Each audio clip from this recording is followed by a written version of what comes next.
नमस्कार, आप देख रहे हैं नेक्स्ट आवाज। मैं हूं आपके साथ आकाश त्रिवेदी।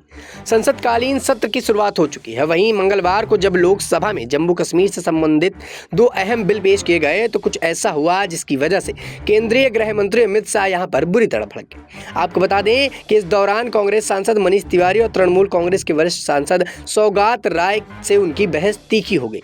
शाह ने सौगात राय को यहां तक कह दिया कि दादा आपकी उम्र हो गई। इसी तरह से मनीष तिवारी से भी अमित शाह की बहस हुई। शाह ने जम्मू कश्मीर आरक्षण विधेयक 2023 और जम्मू कश्मीर पुनर्गठन विधेयक 2023 पेश किया था। चर्चा के लिए शुरू में करीब 4 घंटे तक समय निर्धारित किया गया था। लाल चौक पर ही नहीं, कश्मीर की हर गली पर भारत का झंडा लहराया जाता है, इस बात की पुष्टि भी सदन के अंदर होती हुई नजर आई। बता दें कि केंद्रीय मंत्री अनुराग ठाकुर ने कहा कि पहले कश्मीर में पत्थरबाजी की घटनाएं होती थी, आज ऐसी घटनाएं नहीं होती। आज सिर्फ लाल चौक पर ही नहीं बल्कि कश्मीर की हर गली पे भारत का झंडा फहराया जाता है। मनीष तिवारी ने संवैधानिकता पर सवाल उठाए और कहा कि जम्मू कश्मीर में पुनर्गठन और आरक्षण पर 2 संशोधन विधेयक पर विचार विमर्श करते हुए कांग्रेस सांसद मनीष तिवारी ने अनुच्छेद 370 और 35A को निरस्त करने की संवैधानिकता पर सवाल उठाया। कांग्रेस सांसद 2018 में जब राष्ट्रपति की उद्घोषणा का जिक्र किया और एक सेक्शन की ओर से इशारा किया जिसमें संविधान के अनुच्छेद 3 के सेक्शन 1 और 2 को समाप्त करने का जिक्र था।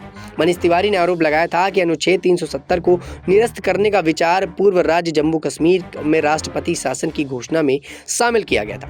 वहीं अमित शाह ने मनीष तिवारी को जवाब दिया और न्यूज एजेंसियों से बातचीत करने के बाद ये जानकारी सामने आई कि मनीष तिवारी की टिप्पणियों पर अमित शाह ने प्रतिक्रिया देते हुए कहा है कि उद्घोषणा में सेक्शन 1 आवश्यक तौर पर कदम उठाया गया था क्योंकि राज्य का बजट पारित करना तभी संभव होगा जब राज्य की विधानसभा भंग हो जाएगी। इसके बाद दोनों के बीच बहस शुरू हो गई। मनीष तिवारी ने इस पर प्रतिक्रिया देते हुए कहा कि अनुच्छेद 3 राज्य विधेयक के कामकाज के बारे में बात नहीं करता बल्कि ये केवल क्षेत्र के पुनर्गठन के बारे में बात करता है। दर्शकों, आपको बता दें कि एक तरफ देश में अब विधानसभा चुनाव की जीत के बाद से ही राजनीतिक माहौल गरमाया हुआ है तो दूसरी तरफ संसद सदन पर यहां पर 370 को लेकर बड़ी बहस छिड़ गई। कांग्रेस पार्टी और बीजेपी के बीच यहां बड़ी भिड़ंत देखने को मिली, जहां अमित शाह ने यहां पर कांग्रेस पार्टी के कई नेताओं पर बुरी तरह हमला बोला और पूरी तरह से 370 वाले बयान पर अपनी प्रतिक्रिया दे डाली। दर्शकों, अब देखना होगा कि जिस प्रकार से कांग्रेस पार्टी के नेता यहां पर 370 यानी कि जो कश्मीर का मुद्दा चल रहा था उसको लेकर बड़ी बात कह दी और ऐसे में